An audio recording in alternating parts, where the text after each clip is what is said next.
afternoon. Thank you all for being here.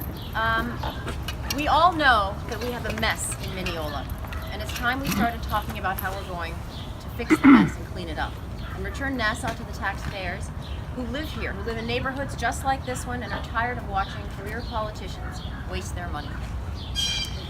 No problem is bigger here in Nassau than the culture of corruption that is simply pervasive.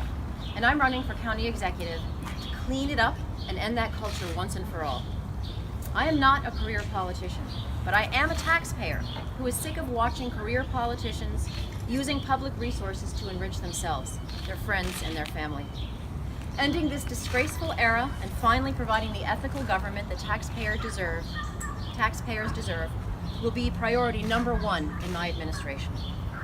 When I talk to my friends and my neighbors right in this very community, my neighbors of all political stripes, and communities all across the county, there seems to be, and I'm sure you hear it too, an endless cynicism about the state of our county. And I can understand why.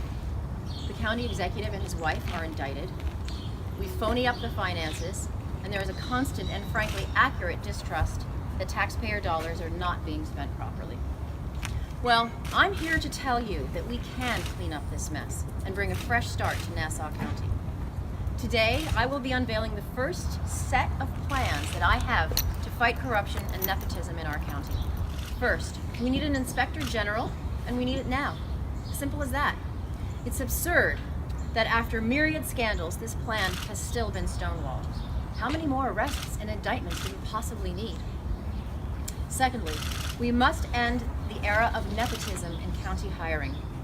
If I am fortunate enough to earn the trust of our constituents and be elected, I will make sure that hires are based on what you know, not who you know. There will be no exceptions. Third, we got to invigorate the Office of the Commissioner of Investigations. Mangano tried to hide this office and pretend it didn't exist. Fortunately, maybe now we know why. Fourth, it's time to have a serious discussion about term limits. We are the only downstate county that does not have term limits. Let's join Suffolk, Westchester, New York City, and recognize that career politicians may not be helping anything. 5, let's strengthen the financial disclosure forms for all county employees and force people to state on the record and publicly available documents which county contractors they're related to. 6, rewrite and promote our whistleblower law to encourage employees with information about corruption to come forward. Believe it or not, Nassau County actually does have such a law. It's buried in section 22-4.4 of the County Administrative Code. Isn't it time? This is not the time to be burying whistleblower laws. The overwhelming majority of county employees are loyal, honest, and hardworking taxpayers. They don't like seeing their money being wasted either, and they'd like a way to come forward perhaps and talk about what's going on. 7, let's modernize and toughen up our ethics code and make it relevant again. The purpose of an ethics code isn't just to fulfill a requirement that we have one, we can say we have one. It's to actually keep people honest.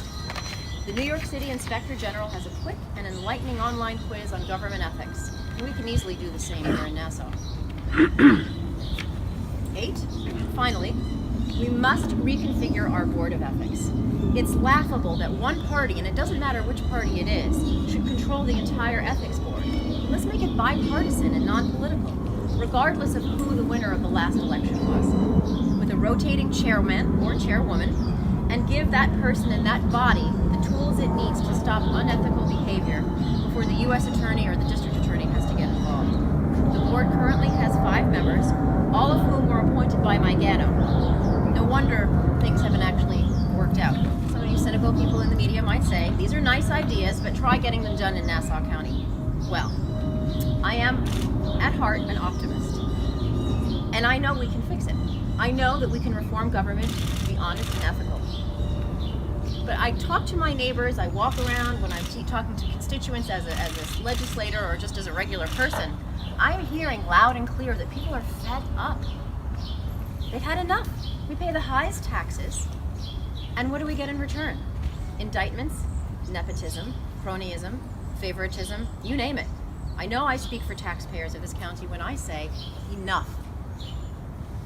I pledge that if I am fortunate enough to earn the trust of the voters and become county executive, that I will use every tool at my disposal to ensure that every single cent of taxpayer money will be spent properly and appropriately. Now I'm asking all Democrats, Republicans, Independents to join me in supporting this plan. Because cleaning up our government isn't a conservative idea, it's not a progressive idea, it's the moral, honest, and ethical thing to do. And that's what we've got to do.